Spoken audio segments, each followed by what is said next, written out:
الحمد لله نحمده ونستعينه ونستغفره ونعوذ بالله من شرور أنفسنا ومن سيئات أعمالنا من يهده الله فلا مضل له ومن يضلله فلا هادي له وأشهد أن لا إله إلا الله وحده لا شريك له وأشهد أن محمدًا عبده ورسوله يا أيها الذين آمنوا اتقوا الله حق تقاته ولا تموتن إلا وأنتم مسلمون يا أيها الناس اتقوا ربكم الذي خلقكم من نفس واحدة وخلق منها زوجها وبث منهما رجالا كثيرا ونساء واتقوا الله الذي تساءلون به والأرحام إن الله كان عليكم رقيبا يا أيها الذين آمنوا اتقوا الله وقولوا قولا سديدا يصلح لكم أعمالكم ويغفر لكم ذنوبكم ومن يطع الله ورسوله فقد فاز فوزا عظيما أما بعد فإن خير الحديث كتاب الله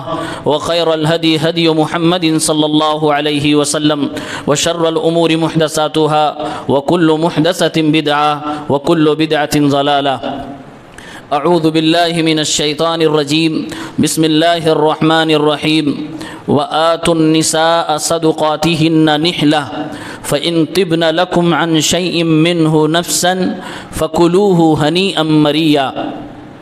حاضرین مجلس، اسلامی بھائیوں، نوجوان ساتھیوں، عزیز بچوں، آج کل ہر جگہ شادی اور بیاہ کا ماحول ہے۔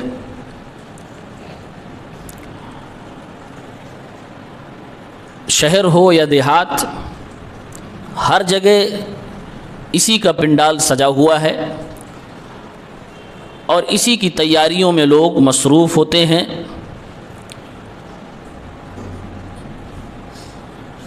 شادی بیاہ میں بڑے خرچے ہوتے ہیں، پوری جتن اور محنت کے ساتھ تیاریاں کی جاتی ہیں، لیکن اس پورے دوڑ بھاگ میں، اس پوری بھیڑ میں کبھی کبھار، بلکہ اگر یہ کہوں کہ اکثر اوقات ایک شے ہے، ایک ذات ہے جس پر ظلم کر دیا جاتا ہے، یعنی کہ اس کا حق مار دیا جاتا ہے، اور وہ عورت ذات ہے، عورت ذات ہے، اور وہ حق مہر ہے۔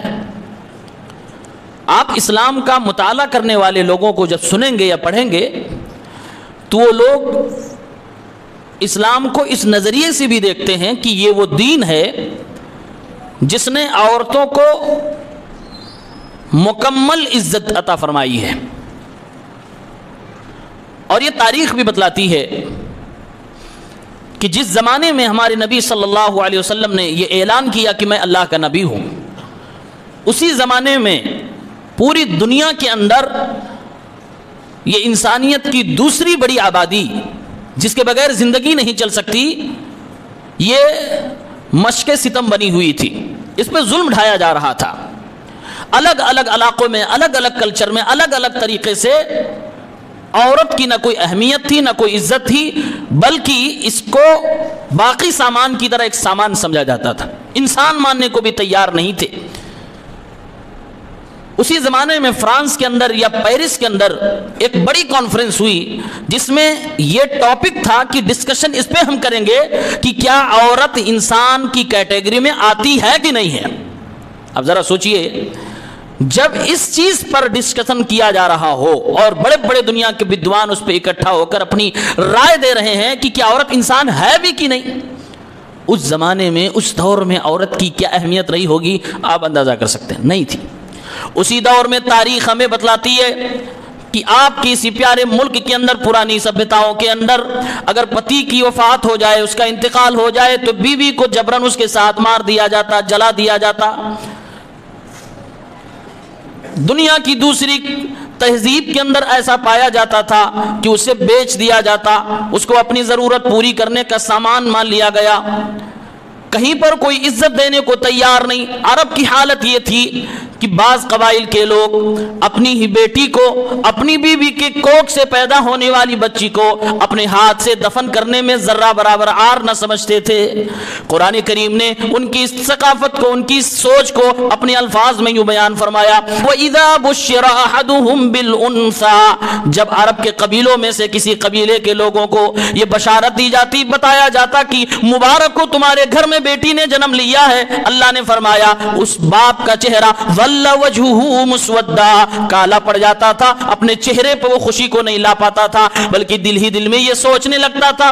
اللہ نے اس زمانے کی اس ظالم باپ کی سوچ کو قرآن کریم میں کوٹ فرمایا، وہ دل میں سوچتا تھا کیا میں بے عزتی کو برداشت کر کے اپنی اس بیٹی کو اپنے گھر میں پالوں یا پھر زمین کے اندر اس کو میں دفن کر دوں، اس کو مار ڈالوں۔ اللہ نے فرمایا کتنی گندی سوچ تھی، کتنی بری سوچ تھی ایک اللہ کی بندی کے ساتھ۔ اس لیے اسی سماج میں اللہ کے نبی صلی اللہ علیہ وسلم کھڑے ہوئے اور آپ نے جہاں توحید کا نعرہ بلند فرمایا، وہیں پر آپ نے ایک نعرہ یہ بھی دیا، اے دنیا کے لوگوں، جس تہذیب اور سماج میں عورت کو برا سمجھا جاتا ہے، میں اللہ کا آخری نبی ہوں، مجھے عورتیں پسند ہیں۔ آپ نے اعلان فرمایا وَإِذَا الْمَوْءُودَةُ سُئِلَتْ بِأَيِّ ذَنبٍ قُتِلَتْ، آج جن بچیوں کو زندہ دفن کر دیا گیا ہے، کل قیامت کے دن ان کو جو اللہ کے سامنے حاضر کیا جائے گا، ان سے سوال کیا جائے گا تمہارے مر جانے کا، تمہارے قتل کیے جانے کی کیا وجہ تھی؟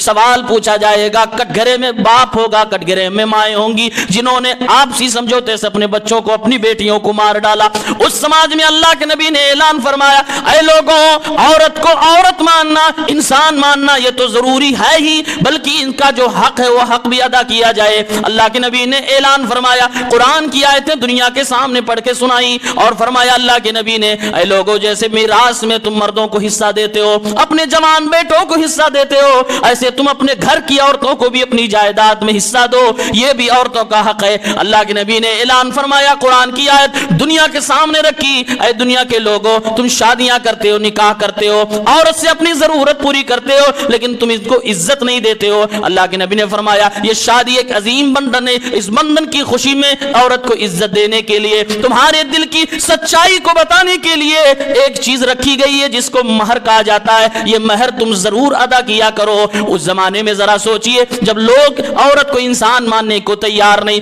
اس کو سامان کی طرح مارکیٹ میں بیچا جا رہا ہو، لوگ اپنی شہوت کا سامان سمجھ رہے ہو، اس زمانے میں میرے نبی نے آواز اٹھائی، ایک پیغام دنیا کو دیا، عورت انسان بھی ہے اور حق لینے کے قابل بھی ہے، عورت عزت کے بھی قابل ہے۔ اللہ کے نبی نے فرمایا میں جس دین کو لے کر آیا ہوں، میرا دین یہ کہتا ہے الرجال قوامون علی النساء، میری امت کے جتنے بھی مرد ہوں گے ان کی ذمہ داری ہے اپنے بیوی بچوں کے رہنے سہنے اور کھانا کپڑے گھر مکان کا انتظام کریں، ان کی ذمہ داری ہے۔ عورت کے اوپر میں نے یہ ذمہ داری رکھی ہی نہیں۔ اللہ کے نبی نے اپنی تعلیمات کے ذریعے سے دنیا کو بتایا عورت کی ذمہ داری کمانا نہیں، عورت کی ذمہ داری گھر چلانا نہیں، عورت کی ذمہ داری صرف اتنی ہے کہ شوہر کی کمائی ہوئی دولت کی حفاظت کرے، شوہر کے مال کی حفاظت کرے، شوہر کے بچوں کی حفاظت کرے، ان کی تربیت کرے، اس کے گھر کی مالکن بن کے رہے۔ اللہ کے نبی نے اس سماج کے اندر جب یہ پیغام دیا، آج آپ دیکھیے جس سماج میں جو برائی بہت زیادہ پھیل گئی ہو، اس سماج میں آواز اٹھانے سے بھی لوگ ڈرتے ہیں، لیکن ہمارے نبی صلی اللہ علیہ وسلم نے آواز مکے کی اسی بے آب و گیا زمین سے اٹھائی تھی۔ آج پوری دنیا کہتی ہے لیڈی فرسٹ، آج پوری دنیا کہہ رہی ہے لیڈی فرسٹ، جبکہ اس کے پیچھے بھی ان کے ڈھکوسلے بازیاں بےمانیاں چھپی ہوئی ہیں۔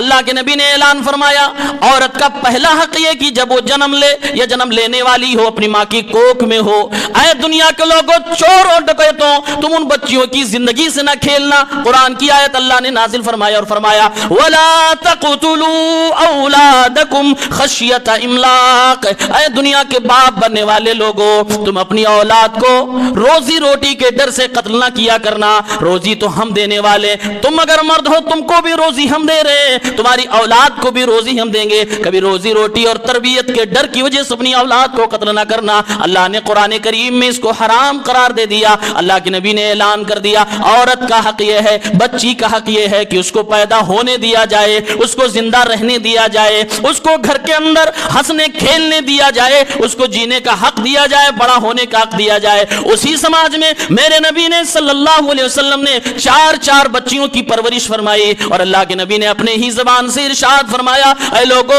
من آل جاریتین، جس نے دو بیٹیوں کی پرورش کی سچی نیت سے، سچے طریقے سے، صحیح انداز میں بچیوں کا حق ادا کر دیا، کل قیامت کے دن اس کو اللہ تعالیٰ جنت میں جگہ عطا فرمائے گا۔ ایک صحابی نے فرمایا اللہ کے نبی اگر کسی کی ایک ہی بیٹی ہو، اس کی اگر اس نے پرورش کر دی تو کیا اس کا ثواب؟ آپ نے فرمایا اس کو بھی جنت کی ضمانت دیتا ہوں۔ اللہ کے نبی نے جس سماج میں لوگوں نے عورتوں کو مارنا چاہا، میرے نبی نے عورت کو اتنی عزت دے ڈالی، یہ ان کے لیے احکام جاری فرما دیے۔ اللہ نے قرآن میں سورۃ النساء نام کی ایک سورت ہی نازل فرما دی۔ یہ پہلا حق دیا گیا کہ اس کو پیدا ہونے دو، نہیں مار سکتے آپ، قتل نہیں کر سکتے، یہ حرام ہے، موت۔ قاتل مانا جائے گا وہ باپ جو اپنی بچیوں کو ایبارشن کے ذریعے سے بغیر کسی شرعی عذر کے مار ڈالتا ہے، وہ قاتل مانا جائے گا۔ اسلام نے اس پہ پابندی لی، یہ پہلا حق دیا۔ دوسرا حق دیا کہ اب یہ بڑی ہو گئی تو ان کی تربیت کی جائے۔ اللہ کے نبی نے فرمایا کہ یہ بچیاں کل قیامت کے دن اپنے باپ کو جہنم سے بچانے کا ذریعہ بنیں گی، یہ لڑکیاں اپنے باپ کو جہنم سے بچانے کا ذریعہ بن جائیں گی۔ یہ رتبہ اللہ کے نبی نے ایک بچی کو دیا، ایک بیٹی کو دیا۔ اب وہی بیٹی بڑی ہو گئی، پیارے پیغمبر صلی اللہ علیہ وسلم نے ایک حق اور دیا جس کو حق مہر کہتے ہیں۔ شادی بیاہ کی اس پوری بھیڑ بھاڑ میں اس پہ توجہ نہیں ہوتی۔ اس پہ اگر کوئی بیٹی والا بات کر لے تو لاکھوں کا جہیز لینے والے کی مونچھ پہ تاؤ آ جاتے ہیں، وہ بگڑ جاتا ہے کہ تم کیسے پہلے مہر کی بات کرتے ہو؟ ابے بغیرت، تم نے جہیز کی بات کی، تمہیں شرم نہیں آئی؟ جو کہ حرام تھا، جو کہ تمہارا کوئی حق نہیں تھا، تم مانگ نہیں سکتے تھے، وہ باپ اپنی خوشی سے دیتا تو بات الگ تھی، لیکن تم نے جو اپنی زبان کھولی بغیرتی، تمہیں شرم نہیں آئی؟ اور وہ حق جس کو اللہ نے قرآن میں فرمایا فرض ہے، واجب ہے کہ عورت کی عزت کی جائے اور مرد کی دل کی سچائی کو سامنے دنیا کے رکھا جائے، اگر وہ کہہ دے اس کو بتاؤ، وہ بھی بتاؤ، اس کا ذکر کر دے تو آدمی اس پہ ناراض ہو جاتا ہے کہ ارے اس نے تو مہر کی بات کر دی، وہ تو کہہ رہا تھا مہر ہمیں اتنا چاہیے۔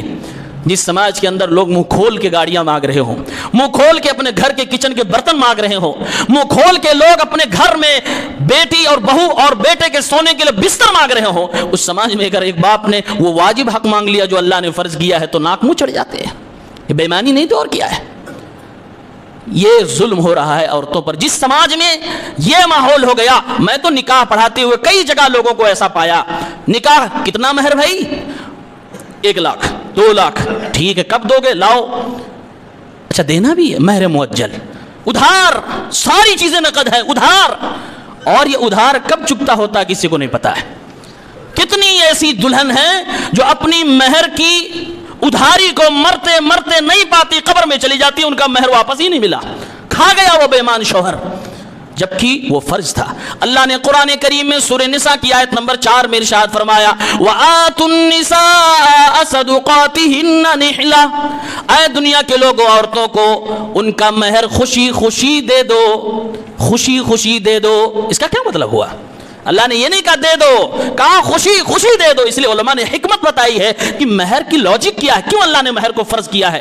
کہا 2 چیزیں ہیں، ایک تو یہ ہے کہ عورت کی عزت اس سے بڑھائی جا رہی ہے، دوسرا یہ ہے کہ یہ جو شادی کرنے کے لیے اس بندھن میں بندھنے کے لیے سامنے آ رہا ہے، کہیں یہ ڈھونگی تو نہیں ہے، کہیں یہ بیمان تو نہیں ہے، کہیں یہ حلالے کے نام پہ تو نہیں نکاح کر رہا ہے۔ اس کے دل میں سچائی کتنی ہے اس رشتے کو لے کر۔ صداق، قرآن میں مہر کو صداق کہا گیا۔ صداق ایک صدق سے لفظ بنا، اس کے معنی بھی سچائی ہوتی ہے، اسی سے صدیق بنا، اسی سے صادق بنا۔ کہا دولہے کی دل کی سچائی کو پرکھنے کے لیے مہر کو رکھا گیا ہے، اور دولہا اسی مہر میں بےمانی کر کے اپنی بےمانی ثابت کر رہا ہے، یہاں میں بےمان ہوں۔ دباؤ اور پریشن بنایا جاتا کہ کسی طریقے سے کم کروا دیا جائے، معاف کروا دیا جائے۔ اور مجھے کہنے دیں کئی ایسے بے غیرت دولہے ہیں جنہوں نے شادی کی پہلی رات اپنی بیوی سے جبرن مہر کو معاف کروایا ہے، ایموشنلی بلیک میل کر کے معاف کروایا ہے، جذبات سے کھیل کے معاف کروایا ہے، اور اس کے بعد آ کر فتوے پوچھے جا رہے ہیں۔ اگر بیوی خوشی سے معاف کرتی تو جائز ہے نا، قرآن کی تو آیت ہے، جو میں نے آیت پڑھی اللہ نے اگلا ٹکڑا کہا ہاں اگر بی بی اپنی دریا دلی سے، اپنی خوشی سے، اپنی مرضی سے، بغیر کسی پریشر کے، بغیر کسی دباؤ کے، بغیر کسی اشارے کنائے کے معاف کر دے تو کھا سکتے ہو، حلال ہے تمہارے لیے۔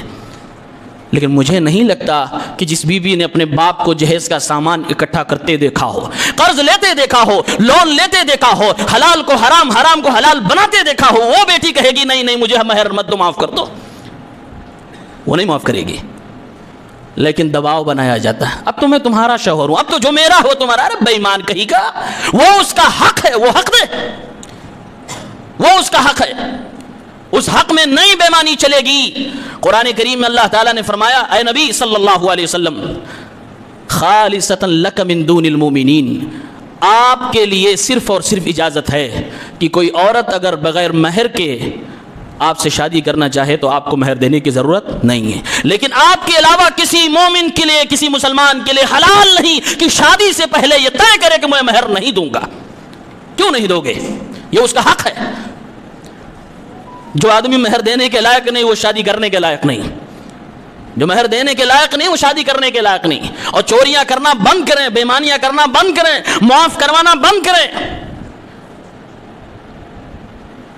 بغیر مہر کے. وہ ایک اللہ کے نبی نے تو مقرر نہیں کیا کہ 1,00,000 2,00,000 50,00,000 10,00,000 آپ کو دینا ہے. فرمایا گیا جو آپس میں طے ہو جائے، جو خوشی خوشی راضی ہو جاؤ، کوئی مقدار متعین نہیں کی گئی، راضی خوشی کی بات ہے. یہاں پر انسان کو دلہے کو اپنے دل کی سچائی دکھانی چاہیے، یہاں اس کو دینا چاہیے. دو تمہارے لیے راستے کھولے، لیکن وہاں بچاتا ہے. اور کئی تو ایسے دلہے ہیں جو کہتے ہیں بعد میں دے دیں گے. میں گواہ ہوں ایسے نکاح کا کہ جب ایک موٹی رقم بتائی گئی، لکھو مولانا صاحب، ہم نے کہا دو گے کب؟ ابھی حاضر کرو. کہا دینا ہے. ہم نے کہا تو کہا کہ پھر 5,000 کر دو. سیدھے 1,00,000 سے 5 پہ آیا. کیوں؟ کیونکہ بے ایمانی تھی دل میں. ایک لکھوا دے، کون دینے جائے گا؟ اور جب دینے کی بات آئی تو کہا 5 لکھ دو. اوقات وہی تھی لیکن دکھاوا ایک کا تھا. میرے بھائیوں، اسلام نے مقرر نہیں کیا ہے جتنا آپ دے سکو ہینڈ ٹو ہینڈ اسی وقت. یہ اس کی عزت ہے، یہ اس کا احترام ہے، یہ اس شادی اور اس بندھن کی عظمت ہے، یہ تمہارے دل کی سچائی ہے. جو دینا ہو اسی وقت دو. ادھار کیا ہوتا ہے؟ یہ بھی کوئی ادھار کرنے والی چیز ہے؟ یہ بھی. اور جہیز تو 2 دن ایڈوانس میں آ رہا ہے، یہ ادھار چل رہا ہے. مہر معجل، کیا عربی سیکھی ہے؟ یہ عربی لفظ ہے معجل، معنی نہیں پتا ہے لیکن لکھ دو مولوی صاحب مہر معجل. مطلب سمجھ میں آ رہا کہ دینا نہیں ہے. یہ چوری ہے، یہ ڈکیتی ہے، یہ عورت کے اوپر ظلم ہے. جن لوگوں نے ابھی تک نہیں دیا دے دو. اللہ کا قرآن کہتا فرض ہے، اللہ کا حکم ہے. اللہ تعالیٰ نے فرمایا وَآتُوا النِّسَاءَ صَدُقَاتِهِنَّ نِحْلًا، عورتوں کو خوشی خوشی ان کا مہر دے دو. فَآتُوهُنَّ أُجُورَهُنَّ فَرِيضَةً، یہ ان کا حق ہے جو کہ فرض ہے. اس کو اے مومنو، اے مردوں ادا کر دو. یہ اللہ کا حکم ہے، یہ فرض ہے. کسی مسلمان کے لیے جائز نہیں کہ وہ اپنی شادی میں یہ طے کرے کہ میں مہر نہیں دے پاؤں گا، میں غریب ہوں، میں فقیر ہوں. نہ غریبی نہ فقیری، کچھ بھی اس میں بہانہ چلنے والی نہیں. جو تمہاری حیثیت ہے اس حیثیت کے مطابق دو، لیکن دو کیونکہ اللہ کی طرف سے فرض ہے. یہ ایک عورت کی عزت ہے. صحیح بخاری کی روایت ہے کتاب فضائل القرآن 5030 میں نے کہا کہ اللہ کے نبی کو اجازت تھی کہ کوئی عورت آ کر کہے اے نبی میں حق مہر نہیں لوں گی، آپ بغیر مہر کے مجھ سے شادی کر لیجئے. ایک عورت آئی اور اس نے کہا اے اللہ کے نبی صلی اللہ علیہ وسلم، میں خود کو آپ کے اوپر پیش کرتی ہوں اپنے آپ کو آپ کے اوپر، آپ مجھ سے نکاح کر لیں. پیش کرنے کا مطلب یہ تھا کہ آپ مہر نہ دیں، میں راضی ہوں، لیکن آپ مجھ سے نکاح کر لیں. حدیث کے الفاظ امام بخاری رحمۃ اللہ علیہ روایت کرتے ہوئے فرماتے ہیں اللہ کے نبی نے اس عورت کو دیکھا اور آپ نے فرمایا مجھے عورت کی ضرورت نہیں. آپ صلی اللہ علیہ وسلم نے جب نکاح کرنے سے منع کر دیا، صحابہ کرام کے مجمع میں سے ایک صحابی کھڑے ہوئے اور کہنے لگے اے اللہ کے نبی صلی اللہ علیہ وسلم ان لم یکن لک بها حاجہ فزوجنیها، اے اللہ کے نبی اگر آپ کو ضرورت نہیں ہے نکاح کی تو اے اللہ کے نبی مجھ سے اس عورت کا نکاح کر دیجئے. اس عورت نے نبی کو جب پیشکش کی تھی تو کہا تھا بغیر مہر کے. یہ نبی کے لیے جائز ہے، یہ قرآن کریم میں لکھا ہوا ہے، لیکن نبی کریم نے منع کر دیا. صحابی کھڑے ہوئے اے اللہ کے نبی مجھ سے نکاح کروا دیجئے. اللہ کے پیغمبر صلی اللہ علیہ وسلم نے اپنے پیارے صحابی سے فرمایا لاؤ نکال کے کیا دے سکتے ہو مہر میں کیا ادا کر سکتے ہو، آؤ لے کے آؤ سامنے رکھو. اے اللہ کے نبی میرے پاس کچھ بھی نہیں. فرمایا اللہ کے نبی نے جاؤ اپنے گھر میں, تلاشو اپنے گھر کو, کھگالو اپنے گھر کو, اگر کچھ مل جائے تو لے کے آ جانا. صحابی گئے اور اپنے گھر کو کھگالا, کچھ بھی نہ ملا. اے اللہ کے نبی اللہ عز و جل کی قسم کھا کے کہتا ہوں میرے گھر میں کچھ بھی نہیں ملا. اللہ کے نبی نے فرمایا اذهب فانظر ولو خاتما من حدید, جاؤ پھر سے تلاش کرو چاہے لوہے کی ایک انگوٹھی ہی مل جائے لے کے آؤ. پھر گئے, پھر تلاشا, واپس آئے. اے اللہ کے نبی قسم رب العالمین کی میرے گھر میں لوہے کی ایک انگوٹھی بھی نہ ملی. اب ذرا سوچئے جس کی غربت کے عالم ہو وہ نکاح کرنا چاہتا ہے, کیوں؟ کیونکہ وہ حرام سے بچنا چاہتا ہے, وہ گناہ نہیں کرنا چاہتا ہے. اتنا غریب شخص جس کے گھر میں لوہے کی بھی ایک انگوٹھی نہ ہو, اس کی غربت کا اندازہ آپ نہیں کر سکتے. آج ہمارے اور آپ کے بہانے ہیں, ابھی ہماری جاب سیٹل نہیں ہوئی, ابھی ہم پیروں پہ نہیں کھڑے ہوئے. ذرا بتاؤ ایک انگوٹھی آج کا 15 سال کا نوجوان اپنی انگلیوں میں پہن کے گھوم رہا ہے, اس سے مہنگی مہنگی گھڑیاں پہن کے گھوم رہا ہے, اس سے مہنگی موبائلیں لے کے گھوم رہا ہے, اس سے زیادہ پاکٹ منی وہ لے کے گھوم رہا ہے, لیکن ان کے پاس ایسا کچھ نہیں تھا. پھر بھی نبی کریم نکاح کر دیجئے, کیوں؟ گناہ سے بچنا ہے. اگر کوئی آپ کا بیٹا آپ کی بیٹی ادب کے دائرے میں نکاح کی پیشکش کرے, اللہ کی قسم کھا کے کہتا ہوں بری نظر سے مت دیکھنا اپنی اولاد کو, کبھی ان کے کیریکٹر پہ مت شک کرنا. ہو سکتا ہے وہ گناہوں سے بچنے کے لیے اپنے باپ کے سامنے منہ کھولنے پہ وہ بیٹا مجبور ہو کہ ابا جان نکاح کر دیجئے, کیونکہ آج سماج میں آپ کے گھر, آپ کے دائیں بائیں, آپ کے آگے پیچھے ہر کوئی آپ کی اولاد کو چکنے کو تیار ہے, چاہے وہ بیٹا ہو یا بیٹی ہو. اگر آپ نے نہیں بچایا, آپ نے صحیح وقت پہ دھیان نہ دیا, کب شیطان ان کو اپنا شکار بنا لے گا آپ کو ہمیں اندازہ نہیں ہوگا. آج بچے اچکے جا رہے ہیں, ہاں آج بستروں سے بچوں کو ہائی جیک کیا جا رہا ہے. ہاں آپ کو, ہمیں اور آپ کو پتہ بھی نہیں چلے گا. صحابی نے کہا اللہ کے نبی لوہے کی انگوٹھی بھی نہ ملی. پیارے پیغمبر صلی اللہ علیہ وسلم نے ارشاد فرمایا نہیں ملی. صحابی بیٹھے مایوس, اب تو نکاح میرا نہیں ہو پائے گا.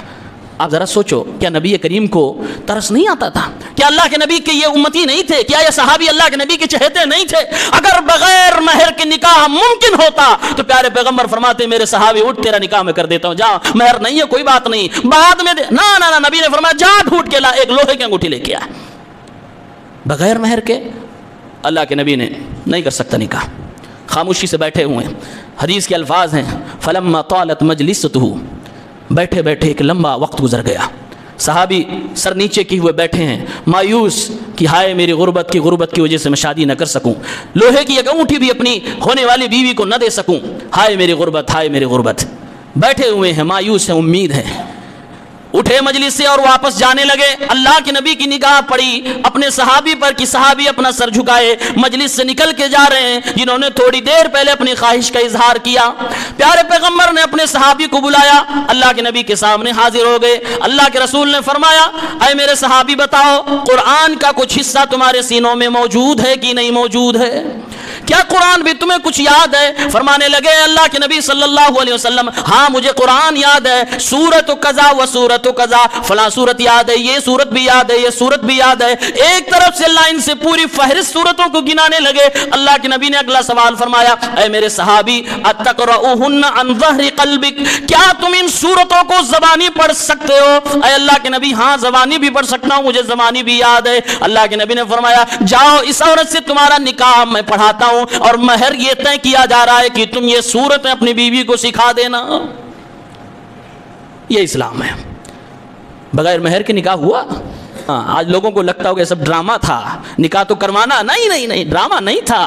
یہ بتانا مقصود تھا کہ بغیر مہر کے نکاح نہیں. مسلمان مرد ہی وہ ہے جو نکاح کے قابل ہو اور مہر دے سکتا ہو. ہاں کئی ایسے لوگ ہیں جن کی زندگیاں گزر گئیں, جوان ہو گئے, پوتے پوتیاں آ گئیں, نہیں مہر دیا بیوی, اور اب دیتے ہوئے شرماتے, بھول گئے کتنا دیا تھا, کیا طے ہوا تھا, بھول گئے. یہ بیوی کا حق ہے. شادی کے اس ماحول میں, پوری تیاری میں اس تیاری کو نہ بھولیں. اس بیوی کی, اس بیٹی کی, اس بہو کی عزت کو نہ بھولیں. یہ آپ کے دل کی سچائی کا امتحان بھی ہے. یہ عورت کی عزت آپ کتنی کرتے ہیں اس کا بھی امتحان ہے. یہ تو عورت کا وہ حق ہے جو نبی کریم نے مقرر فرمایا. اگر قرآن اتنی غربت کی, لوہے کی انگوٹھی نا, آپ نے فرمایا قرآن یاد ہے, قرآن یاد ہے, وہ بھی زبانی یاد ہے تاکہ تم پڑھا سکو اپنی بھی. آج تو ہمارے بچوں کو یہ بھی نہیں یاد ہے. اگر اس اعتبار سے دیکھا جائے تو انتہائی فقیر تو ہمارے بچے نکلے. یہ بھی نہیں یاد ہے کہ ہاں 10 سورتیں زبانی سنا لے جائیں, بہت مشکل سے کچھ لوگوں کو یاد ہوں گے, بہت مشکل سے کچھ جوانوں کو یاد ہوں گے. یہ عورت کا حق ہے جو اس شادی کے سیزن میں چھین لیا جاتا ہے یا پھر اس کو ڈیلے کر دیا جاتا ہے, ادھاری کے نام پہ بےمانی کر لی جاتی ہے. اللہ کے واسطے اس حق کو ادا کرو.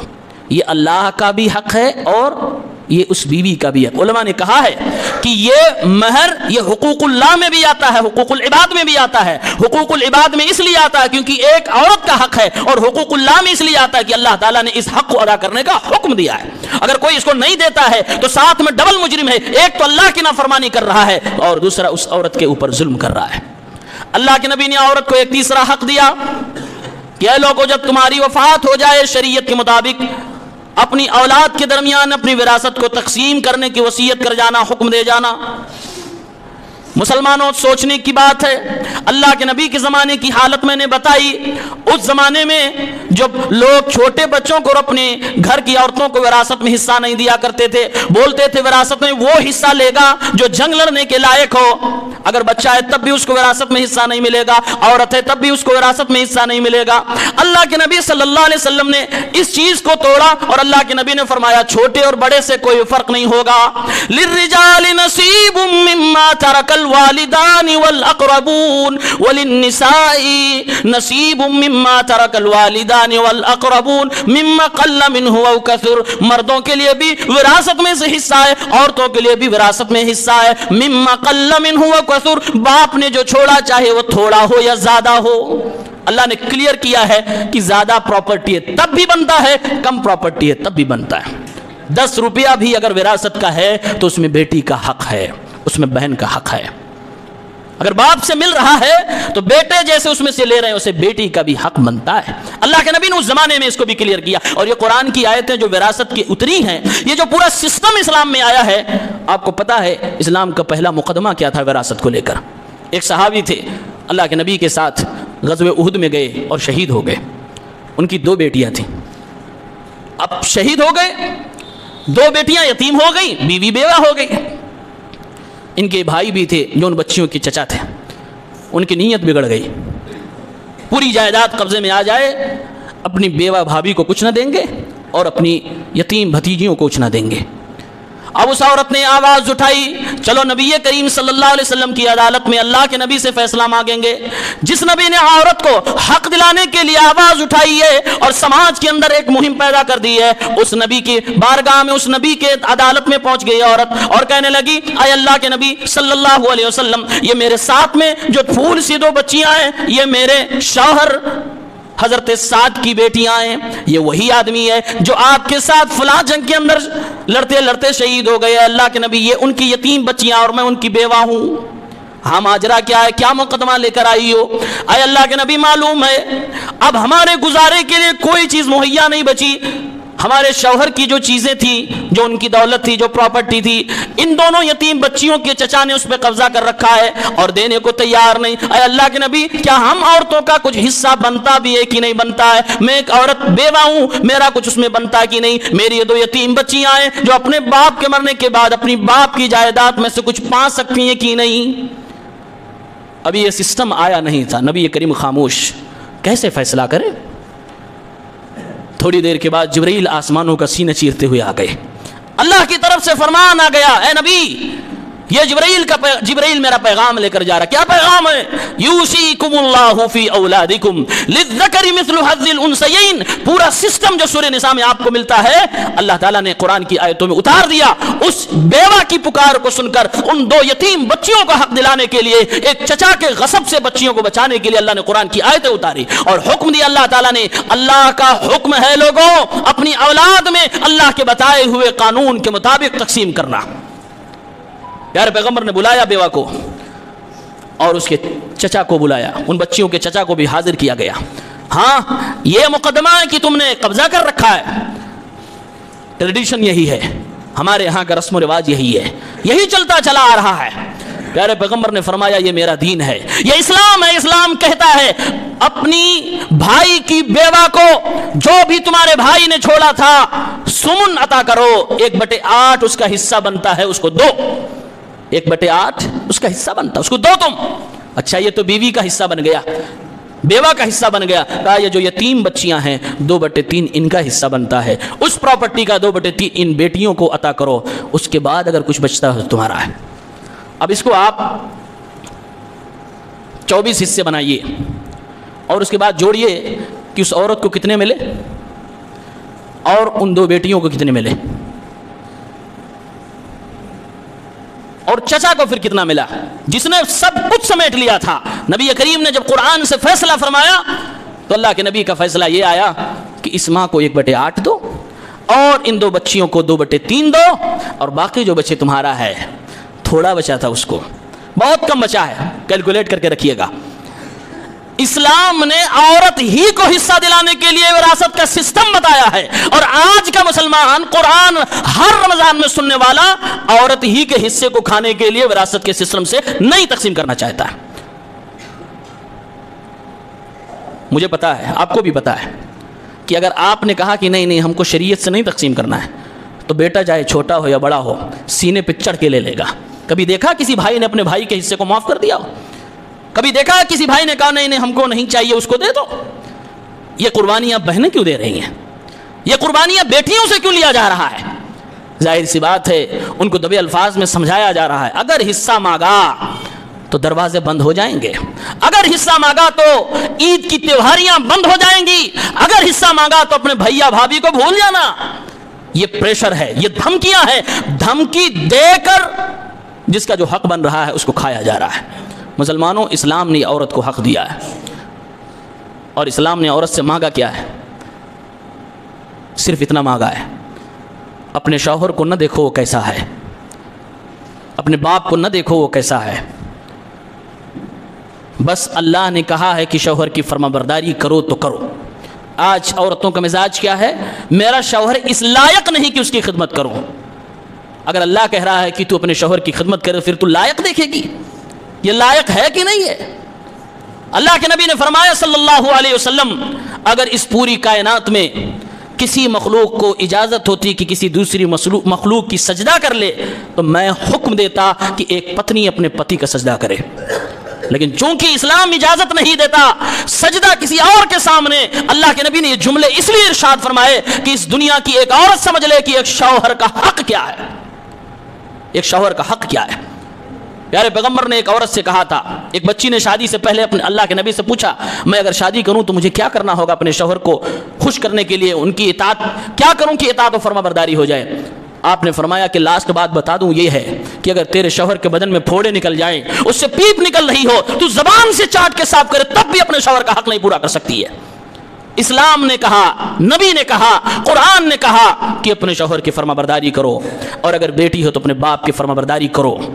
بس یہی مانگا ہے، یہی مانگا ہے، کیونکہ اللہ تعالیٰ بخوبی جانتا ہے شوہر چاہے جتنا لت خور ہو، بے غیرت ہو، لیکن اپنی بیوی کو پروٹیکشن ضرور دے گا، اپنی بیوی کی عزت و آبرو کی حفاظت ضرور کرے گا۔ اس لیے اللہ تعالیٰ نے ایک عورت کو اس کے شوہر کے سنرکشن میں دے دیا اور کہا کہ فرما برداری کرو، اور ایک مرد کو اللہ کے نبی نے، اللہ تعالیٰ نے یہ حکم دے دیا کہ خبردار خبردار، جو کھاؤ وہی کھلاؤ، جو پہنو وہی پہناؤ، اپنی بیویوں کا حق ادا کرو۔ بہتر وہی انسان ہے جو اپنی بیوی کی نگاہ میں اچھا ہے، بہتر وہی انسان ہے جو اپنی بیوی کی نگاہ میں اچھا ہے۔ لوگوں سنو، میں اپنی بیوی کی نگاہ میں سب سے اچھا ہوں، یہ میرے نبی کا فرمان ہے۔ آج لوگوں کو شرم آتی ہے اپنے دوستوں میں بتاتے ہوئے کہ میں اپنی بیوی کی باتیں زیادہ سنتا ہوں۔ لوگ چورو کے غلام کا ٹھپا فوراً لگاتے ہیں۔ میرے نبی فخر سے فرما رہے ہیں، لوگوں گھر والوں کی نگاہ میں، گھر والی کی نگاہ میں جو بہتر وہی بہتر ہے، میں اپنے گھر والیوں کی نگاہ میں بڑا اچھا ہوں۔ یہ نبی فخر کر رہے ہیں، آدمی کو شرم لگ رہی ہے، شرم لگ رہی ہے۔ بیویوں کے لیے لوائل بنو۔ تو یہ دونوں باتیں ہیں، عورت کو حق جو دیا گیا دو، اور عورت کی ذمہ داری کیا ہے؟ باپ کی فرما برداری کرو، شوہر کی فرما برداری کرو، کبھی بھی ان کی ناک کٹنے نہ دو۔ اس لیے شوہر کی خدمت کرو، اس لیے شوہر کی فرما برداری کرو کہ اللہ نے کہا ہے۔ وہ لائق ہے، اس لائق نہیں ہے، وہ الگ بات ہے۔ ہاں آج دنیا بدل چکی ہے، آج دنیا بڑی مادہ پرست ہے۔ اگر شوہر غریب ہے تو کبھی اپنی بیوی کے ہاتھوں سے ترس جائے گا کہ اس کے ہاتھ اور پیر بھی کوئی دبانے والی ہوگی۔ ہاں امیر ہے تو دبائے گی۔ اب بیویاں بھی یہ فرق کرنے لگی کہ ہمارا شوہر کس لائق ہے۔ ایسا لگ رہا ہے شوہروں کی بازار ہے، لائق ہوگا تو اس کی خدمت کریں گے، نہیں ہوگا تو۔ جب ایک ہی ہے، آپ کو ایک کے سائے میں ڈالا گیا، ایک کے نیچے رکھا گیا، پھر وہاں لائق نہ لائق نہیں دیکھنا ہے۔ اسلام نے تو کہہ دیا اگر آپ کو نالائق لگ رہا کھلا لے لو، الگ ہو جاؤ، لیکن یہ بےمانی تو نہ کرو کہ میرا شوہر نالائق ہے، یہ غریب ہے، یہ نہیں کما سکتا، یہ بدتمیز ہے، یہ ایسا۔ اگر ہے ہی ایسا تو الگ ہو جاؤ، کسی لائق دار کو ڈھونڈو۔ بہرحال وفادار بن کے رہو۔ اللہ تعالیٰ سے دعا کریں رب العالمین ہم مردوں کو بھی عورتوں کے حقوق ادا کرنے کی توفیق دے، اور عورتوں کو بھی مردوں کے حقوق ادا کرنے کی توفیق عنایت فرمائے۔ ایک دوسرے سے مل کر زندگی چلتی ہے، اور کمیاں ہر ایک میں ہیں، برداشت کر کے مینیج کر کے زندگی کو آگے بڑھانا ہوتا ہے، یہی زندگی ہے، اسی کے مطابق چلنا ہے۔ اللہ تعالیٰ ہم سب کو اس کی توفیق دے۔